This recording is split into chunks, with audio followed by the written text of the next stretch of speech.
What's up guys, Doug Polk here and we're back with another episode of Poker Hands, and today we're going to be taking a look at a high stakes hand that recently happened over on Live at the Bike. In our hand today, fan favorite Mike Matusow, who I recently found out actually does some vlogs here on YouTube.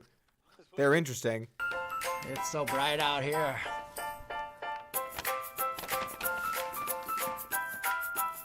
Get on the ground, motherfucker. Mike's going to go up with pocket aces against Garrett Adelstein 7-6 suited, but can the mouth find a way to hold? And then Phil loses 6,000 and he cries like a bitch. He goes, I just lost 75,000 and you're crying like a bitch.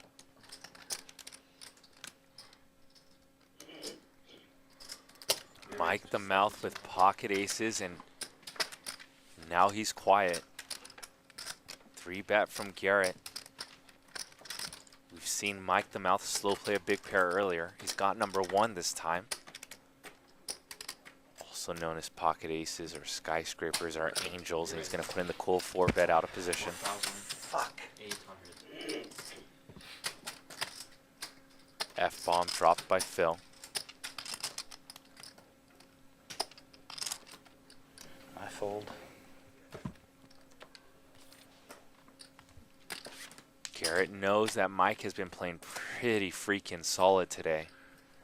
Garrett has a lot of implied odds, figures that Mike has a very good hand for betting pre-flop. And Garrett's going to make the call to try to flop a monster. Our hand begins at 50-50-100 with no straddle, which for these games lately is kind of rare. Anyway, under the gun gets out of the way, and now Mike Matusow looks down at pocket aces, the best hand in no limit hold'em, and he bumps it up to $400 to go. The action folds to Phil Hellmuth, who calls with pocket 2. He's probably trying to set mine against Mike here because frankly it might be the only way he ends up getting his money back. My understanding is that Phil has half of Mike or is staking Mike in this game, which definitely creates an awkward dynamic at the table, but Phil's still in there to try and flop a set. Now over to Garrett. He looks down at 7-6 suited on the button, and this is a nice hand to make a play with every now and then, and you can also call here in position against 2 players when you're this deep. I mean, Phil isn't that deep, but the pre-flop raiser Mike Matusow does have roughly 40,000 in front of him, so by calling with a hand like this or 3-betting, you set yourself up to play some large pots in position with a hand that has some pretty good playability against what might be considered to be a weaker player in the lineup. So Garrett does decide that the kiddie game's down the street and bumps it up to $1,700. Kitty game's down the street. Down the street's the kitty game. The action folds back around to Mike Matusow, and now he's got to make a decision here facing a raise. Does he want to trap and let Garrett bluff in post-flop, or does he want to re-raise and get some more value? And the answer is you should mainly lean towards raising again to get some value. Now in this situation, if you just call, you let Phil Hellmuth also call and try and outflop you, and while you might get some bets post-flop by Garrett being too aggressive, you also can get a lot of action by re-raising yourself, knocking players out of the hand that have equity, and if Garrett does call, defying ranges further to where you can play better post-flop. Mike apparently agrees with a lot of this because he does decide to make it 4,800 to go. And I actually really like Mike's sizing here. Not quite a full 3x, but a very healthy size raise here out of position. So if Garrett does have a hand like, I'm just going to make something up like 7-6 suited, he's going to have a tough decision to make on if he should call or not. Anyway, Phil Hellmuth has an easy fold here with his pocket deuces, and the action's once again over to Garrett. With 7-6 suited here facing a raise this big, I think you should probably just let it go. And it sucks to say that, but the problem is your opponent's range is going to be very strong in this situation, and it's going to have a lot of high pairs that while you do have good equity against them, I'm not sure you're getting the direct odds. Now, it's also worth noting that 7-6 suited is one of, if not the strongest hand you can possibly have against pocket aces, so maybe that makes it better. Anyway, Garrett does decide to call, and let's take a flop. And there it is. Flop straight for Garrett Adelstein, and a check by Mike the Mouth. 10,000 in the pot, about 4-to-1 stack to pot ratio. Garrett knows that Mike has something like pocket queens plus here. Maybe pocket tens for a set, or ace king. So Garrett's going to put in some big bets here to get over pairs to continue. Bet of 5,000 and a call. The flop comes 10-9-8, and I'm sure the mouth is going to be happy about this once he sees what's happened. The action does kick off here with Mike, and he's got a tough decision to make. And I actually think that this is a very precarious spot for Mike to deal with. When you 4-bet ranges that are somewhat specific on these types of stacks, and you get boards like this, you're going to have a tough time. And this is why it's important for us to bolster our 4-bet range with some hands that could maybe hit this board every now and then. Maybe a hand like Queen Jack suited ends up in there. Maybe a hand like Ace Jack suited, so you could check call and look to play some later streets. Maybe some hands like 10-9 suited or 8-9 suited or 7-6 suited yourself. It's important for us to be mixing in these hands from time to time, and even though we won't have them very often, especially hands like 7-6 suited, by having them just a little bit, we protect our range when we do end up in these situations. Anyway, I think there's a couple ways you can go about this flop decision, but I do lean towards checking our entire range.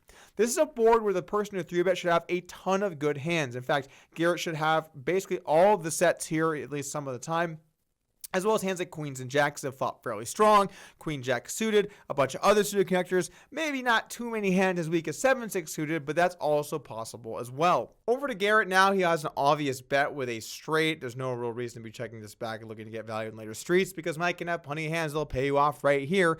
And he does decide to go with a $5,000 bet. And I like this decision. I mean, I wouldn't mind seeing maybe a smaller or a larger bet from time to time.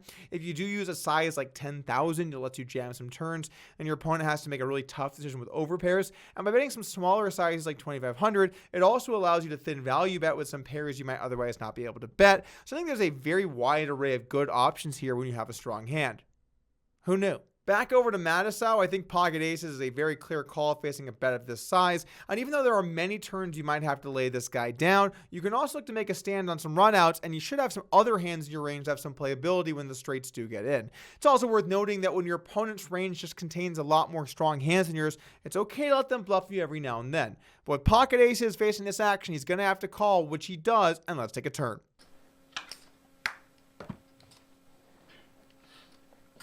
Check. 20,000 in the pot and 32,000 back.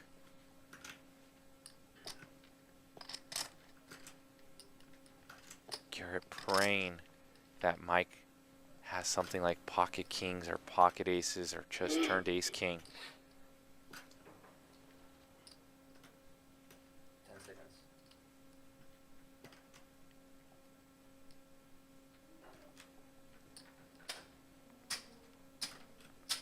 10 seconds. 10,000. Bet of 10,000. Garrett's betting 10,000 here on the turn because he knows that if Mike calls this, he's going to have about a half pot size bet. It looks like Mike went for a raise. Mike Min clicked the turn to 20,000 with 12,225 back.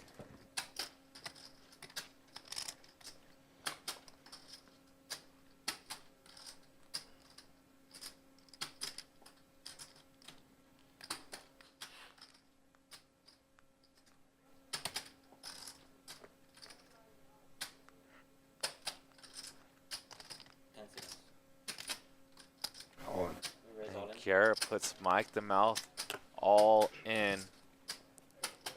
The turn comes a king. Once again, Mike checks over to Garrett, who has a very simple decision. Bet here and put Mike in a tough spot with a lot of hands.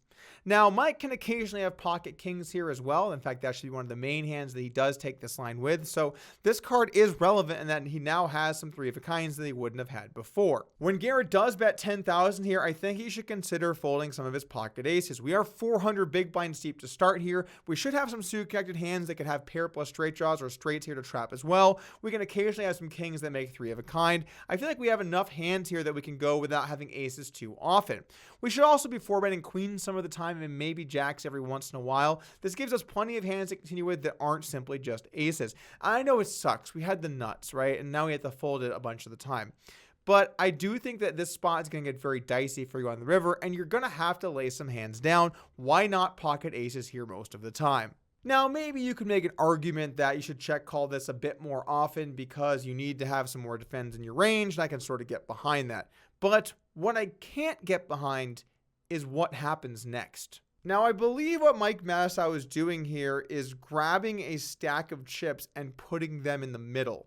I'm not sure if it's related to the cards or like the board. It seems not likely to me, but He definitely physically, if we look at this, he's physically grabbing those chips and putting them in. No doubt about that. I can see right here plain as day. We actually do have a real term for this in the biz, though. It's called the value bluff. It's when you have a hand that's possibly good, maybe good, and fairly strong, but you raise an amount where you're only beat when your opponent continues. It's something that you want to make sure you're never doing because it's very bad. Back over to Garrett. I think he needs to jam now. Calling here doesn't make much sense. He would just leave 12,000 behind into a large pot. He should either be jamming or folding this spot. Of course, he's going to jam with his good hands and look to fold with his bluffs and maybe some very middling hands that are the bottom of his value bet range. Once Garrett does jam, I don't know anymore, Mike. What do you want me to say? I mean, the guy's going to have a lot of strong hands here. Maybe we found out what we needed to find out with just 12,000 to go. I really don't know. And this is the thing. When you have such a small amount left behind relative to how large the stack has become, you put yourself in very awkward situations that you're probably best off just avoiding entirely. Okay, so he's going to lose at least a chunk of his stack here, but will he lose the whole thing?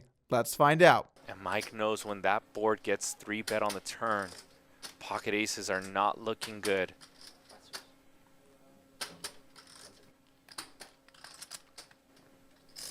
He knows that Garrett can have queen jack.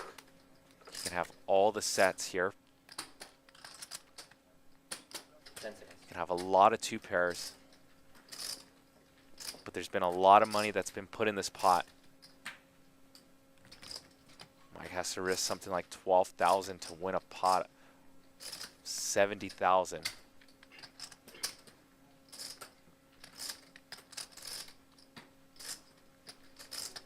Mike, who's been running well all day and grinding, has put himself in a spot here.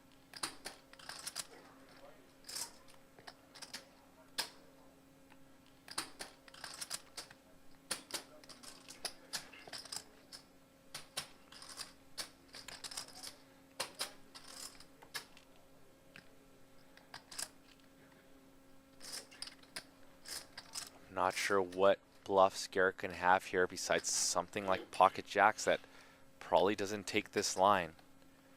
Probably checks back turn. Or maybe just bet calls turn.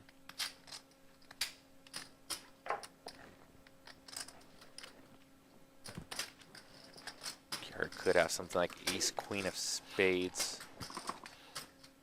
There's just not too many combos of bluffs here and a lot of combos of value, and Mike the Mouth Matusow knows this. This is the biggest pot of the night so far. I'll take 2, you have 3.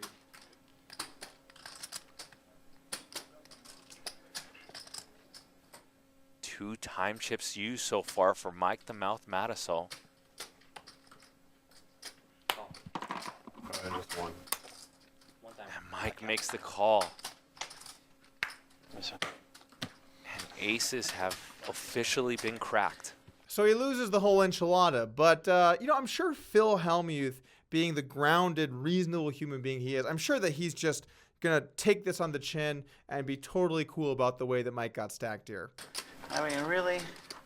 Just fucking put in 5K with 6-7. And I'm fucking trapping him. You're trapping him. What do you think I had, Phil?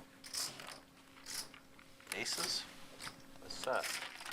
He said he can't win. He said he can't win. Can't have a set. What do you mean he can't? Because he said I can't win. For the river. Come on, this is. I hate it when these fucking weird shit like this happens. Or he'll do that, which, that actually does make more sense. It's actually probably what made the most sense about this hand entirely. Thank you for joining me today for Poker Hands. And look, a lot of you guys are not subscribers to the channel. I can see this in the stats. So support the channel, hit subscribe, turn notifications on so you don't miss a vid. We're doing a lot of poker content right here on the channel, and I'll see you guys again soon.